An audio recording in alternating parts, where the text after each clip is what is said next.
Ma che bontà, piace al ricco e anche al paesa. Polenta, schiedo pure il baccalà, tutte forma e sarà nostra.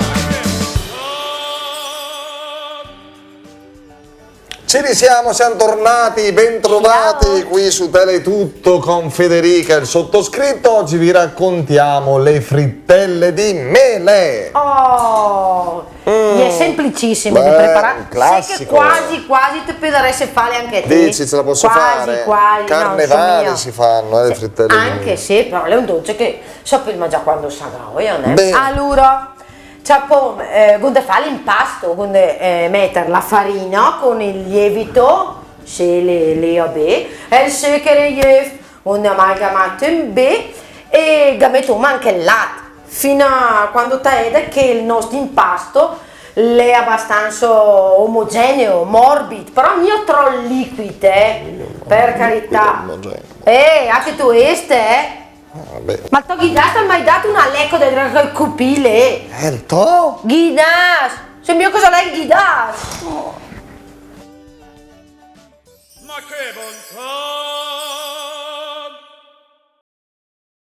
Ma che bontà! Ma qualcosa da vestirsi, qualcosa da un genere di abbigliamento, un genere. Che è sto Ghidas? Boh, qualcosa da mangiare? Pane Ghidas. Perché no? Ma che è già bella così, va bene, guardate qua che bella coppia giovane! Quanti anni di matrimonio? 50 l'anno prossimo. Auguroni. Allora, Ghidas, chi è il Ghidas? Che cos'è il Ghidas? Il Ghidas deve essere il fattore.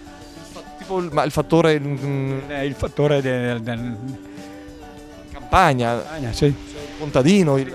Sì, anche lei Sì. Allora signori, il Ghidas, che cos'è il Ghidas? Cognato forse. Il cognato lei dice. No, invece il marito smentisce. Torta. Da cognato a torta c'è. Selva. No, il kissel, quella è la torta di sangue. Sì, no.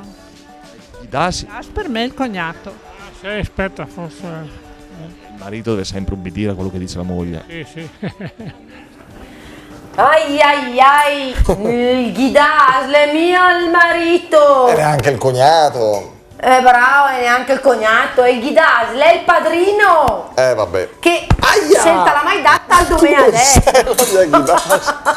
Allora, non manti con la nostra ricetta di frittelle di mele, sennò che non penfero anche. Allora, abbiamo fatto il nostro bel impasto, adesso quando fa scaldare l'olio, è una bella padella bello grosso, e con l'aiuto del ducchigia, come il nostro impasto, e il fonnà nell'olio bel bollente, e però con dei tignili, e che tu ma fai se, fin quando la nostra padella è piena, con dei tignili però girate, con un attrezzo tipo questo, le teniamo belle girate per mia fare le brigiale, che devono essere belle dorate. Una volta che le tutte belle dorate, le tiro in ferro, le metto in sulla nostra carta assorbente, e quando io ho finito tutte le ricopriremo con una bella spolverata del zucchero a velo. Ma devono essere fredde prima di mettere lo zucchero, altrimenti poi lo zucchero diventa giallino più buono. Hai visto che brava, che tante cose che sappiamo qui a Brescia in tavola. Grazie, alla prossima. Sempre elegante, ma non è un vestito elegante, è una tuta, non credete. Alla